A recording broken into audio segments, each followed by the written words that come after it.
दहेज प्रथा का भयानक रूप। यह कहानी सत्य घटना पर आधारित है। साल 2000 की 36 की वो शाम, गर्मी से बुरा हाल था। कूलर की हवा में बैठा हर रोज की तरह मैं टीवी देख रहा था। टीवी तो क्या, डब्बा था डब्बा। एलईडी टीवी तो हमने रमेश की शादी में समधी सा को गिफ्ट में दे दिया था। बस तब से हम इसी से काम चला रहे थे। हालांकि जब हमें ये हमारे ससुराल से गिफ्ट में मिला था, तब ये किसी एलईडी टीवी से कम नहीं था। तभी मोबाइल की घंटी बजी। फोन रमेश के ससुराल से था। हम गीता को नहीं भेजेंगे। सामने से आवाज आई, कोई बात नहीं, बच्चों की भी अभी छुट्टी चल रही है, कुछ दिन और रहने दो। मैंने कहा, हम उसे अब नहीं भेजेंगे। समधी जी ने कहा, क्या हो गया? अभी तो खुशी खुशी गई थी बहू यहाँ से। मैंने बात को संभालते हुए कहा, वो तो खुश है लेकिन हम खुश नहीं हैं। आप तो हमारी बेटी को ले गए, अब हमारा ध्यान कौन रखेगा? समधत जी ने पीछे से कहा। मैं कुछ समझा नहीं। मैंने कहा, समझना समझाना कुछ नहीं है, गर्मी बहुत है, हमें एसी चाहिए, वरना अपनी बहू को भूल जाओ। और फोन कट गया।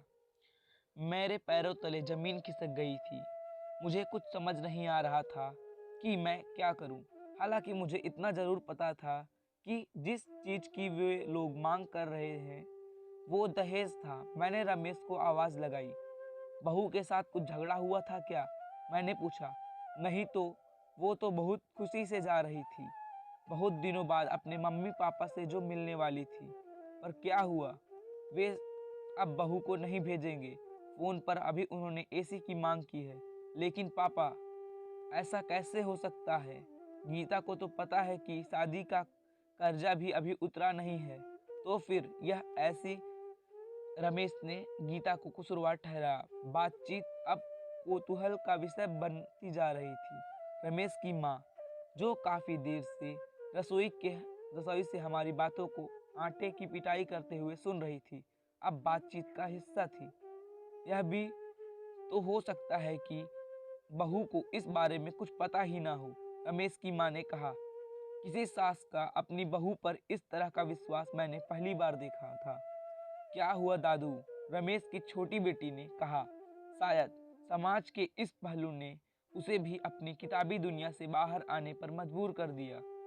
तुम अभी छोटी हो, तुम नहीं समझोगी, रमेश ने उसे टोकते हुए कहा। क्यों नहीं समझूंगी? मुझे पता है कि आप लोग दहेज की बात कर रहे हैं।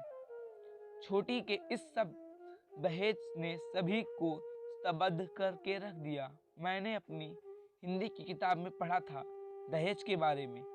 शादी के समय वर पक्ष द्वारा वधु पक्ष से किए गए उपहार की मांग को ही दहेज कहते हैं। दहेज की परिभाषा देकर छोटी ने अपने बड़े हो जाने का प्रमाण तो दिया, लेकिन इस शब्द की गहराई से वो बिल्कुल अनजान थी।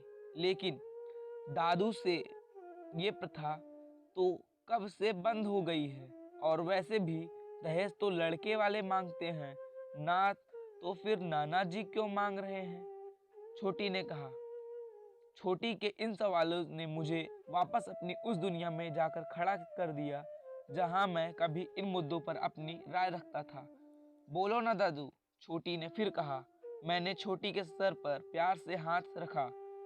बात तब की है बेटा, जब भारत सोने की चिड़िया था। लोग इतने धनवान थे और शादियों में दिल खोलकर खर्चा करते थे और बड़े बड़े उपहार देते थे। समय के साथ साथ भारत सोने की चिड़िया तो नहीं रहा, पर उपहार देना एक प्रथा बन गई। और धीरे धीरे यह प्रथा सिर्फ लड़की वालों के लिए रह गई। लोग अब शादी के लिए बड़े बड़े उपहारों की मांग करने लगे और जन्म हुआ दहेज प्रथा का। समय के साथ दहेज प्रथा ने अपना भयानक रूप दिखाया और जो लोग दहेज देने में सक्षम नहीं थे, वे लड़कियों को बोझ समझने लगे। दहेज के लालच में लोगों ने अपनी बहुओं को प्रताड़ित करना शुरू कर दिया। दहेज का भयानक रूप तो तब सामने आया जब दहेज के डर से लोगों ने बेटियों को मां की कोख में ही मारना शुरू कर दिया था। धीरे धीरे लड़कियों की संख्या लड़कों के मुकाबले कम होने लगी। लड़कियों ने भी अपने अस्तित्व को बचाने के लिए जी तोड़ मेहनत करना शुरू कर दिया। अब लड़कियां हर क्षेत्र में लड़कों से कंधा मिलाकर चलने लगी, लेकिन लड़कियों की संख्या में हुई वो कमी आज भी है। इसीलिए शादी के लिए आज लड़की वालों की तरफ से पैसों और उपहारों की मांग की जाने लगी और तब दहेज का एक दूसरा रूप सामने आया। एक प्रथा ही दूसरी प्रथा को जन्म देती है। फंडा यह है कि किसी प्रथा को खत्म करने की बजाय उसके सही और गलत पहलू की और ध्यान दिया जाए। तभी दरवाजे की घंटी बजी। छोटी ने दौड़कर दरवाजा खोला, हाथों में बैग लिए और आंखों में आंसू लिए गीता दरवाजे पर खड़ी थी। आज से यही मेरा घर है, मैं वो घर छोड़ आई हूँ पापा। जो मेरा सौदा करे वो मेरे माँ बाप नहीं हो सकते, गीता ने रमेश की तरफ देखते हुए कहा। रमेश की आंखें भर आई।